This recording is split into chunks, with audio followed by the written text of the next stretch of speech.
What if going to the bathroom could kill you? In ancient Rome and Greece, it wasn't impossible. People sat shoulder to shoulder, no walls, no privacy, and the same filthy sponge was passed from hand to hand. The truth is more shocking and far more fascinating than you can imagine. Civilizations rise and fall on more than battles and kings. At the heart of every great city lies something less glamorous, but just as vital: sanitation. For the people of ancient Rome, Greece and beyond, public toilets were not a luxury. They were a necessity. Cities swelled with thousands of residents, and waste had to go somewhere. These shared latrines became the solution, lined with stone benches and connected to underground drainage systems. To the modern mind, they might seem advanced for their time, but in reality, they were far from clean. What promised convenience often became a breeding ground for disease, a place where health and hygiene collided with daily survival. Step inside a Roman public latrine, and the first thing you'd notice is the lack of privacy.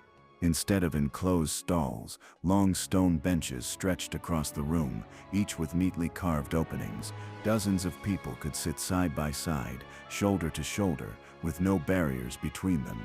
Waste dropped directly into a flowing channel of water beneath the benches, designed to carry it away.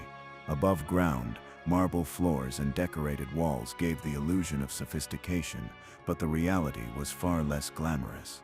The stench lingered constantly, and every visitor was forced to share not only the space, but also the risks that came with it. These toilets were engineering marvels for their time, but comfort and cleanliness were never part of the design. If the benches were shocking, the method of wiping was even worse. Instead of toilet paper, the Romans relied on a tool known as the tersorium, a simple sponge tied to the end of a stick. After use, it was dipped into a bucket of salty or vinegary water, then left for the next person. Dozens of strangers would share the same sponge in a single day. To the Romans, this seemed practical. To us, it's unthinkable. The tersorium turned every trip to the toilet into a dangerous gamble. Germs spread easily, parasites thrived, and diseases passed from one person to another in silence. What was meant to solve a problem only created new ones, problems that could be deadly. Public toilets were more than foul-smelling chambers. They were perfect breeding grounds for illness. Archaeologists have studied ancient latrine soil, and what they found was shocking: eggs of whipworm, roundworm, and other parasites preserved for thousands of years. These tiny invaders spread quickly in crowded spaces where the sponge on a stick was passed from person to person. The water channels beneath the benches carried waste away, but they also carried infection. In many cases, the same water that flushed the latrine was later used in streets or gardens, spreading contamination even further. For the ancients, disease seemed to appear without warning. But today, we know these latrines were silent factories of infection, shaping the health of entire cities. For all their filth and danger, ancient public toilets weren't just places to relieve oneself. They were also social spaces. In Rome, men gathered in latrines to talk politics, share gossip, or strike business deals while sitting side by side. Conversation filled the air as much as the stench. To them, there was no shame in the act. Privacy as we think of it today was almost unknown. In fact, the design of these latrines encouraged interaction, with rows of open benches facing each other. What we see as deeply embarrassing, the ancients treated as routine.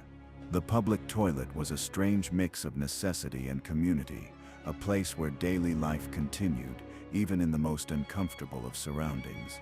The dangers of ancient toilets went far beyond disease. Beneath the benches, sewers carried waste through dark tunnels, and with them came unexpected threats. Clouds of methane gas built up underground, sometimes igniting into sudden bursts of fire that startled, or even burned, the unlucky visitor above. Rats thrived in the sewers, scurrying up through the openings to bite or spread plague. Ancient texts even mention spirits and demons lurking in the darkness below, believed to drag people down into the underworld. These stories, whether real or imagined, reflected a very real fear. Public toilets were unpredictable places where one careless moment could end in disaster. Ancient toilets were vulnerable to disasters that went far beyond bad smells. Fires were a constant risk, sparked by the methane gas trapped in sewers. A single flame, even from a lantern, could trigger an explosion beneath the benches. But fire wasn't the only threat. Heavy rains often overwhelmed the drainage systems, forcing sewage back up into the streets and homes. Imagine sitting in a latrine as the channels below suddenly overflowed, flooding the floor with foul water and waste. What was designed as a convenience could turn into chaos within moments. For many city dwellers, the toilet was not only disgusting, it was unpredictable, dangerous, and impossible to trust.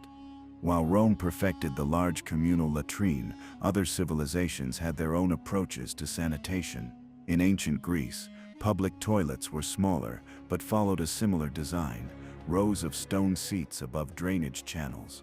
The Egyptians often used simple pits or clay vessels, which were emptied into the fields as fertilizer.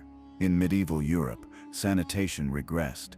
Chamber pots were emptied into the streets, and castles relied on garderobes, narrow shafts that dropped waste straight into moats or rivers.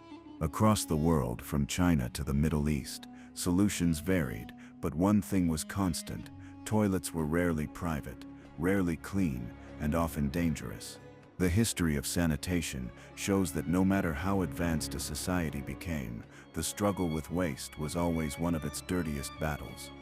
When the Roman Empire collapsed, so too did its sanitation systems. The great aqueducts cracked, the sewers clogged, and the public latrines fell into ruin.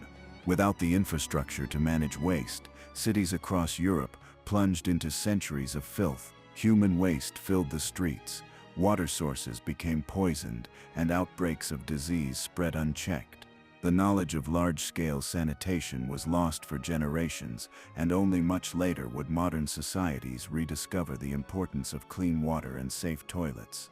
The fall of Rome didn't just mark the end of an empire, it marked the beginning of a new dark age in hygiene, one that would claim millions of lives through plagues and epidemics.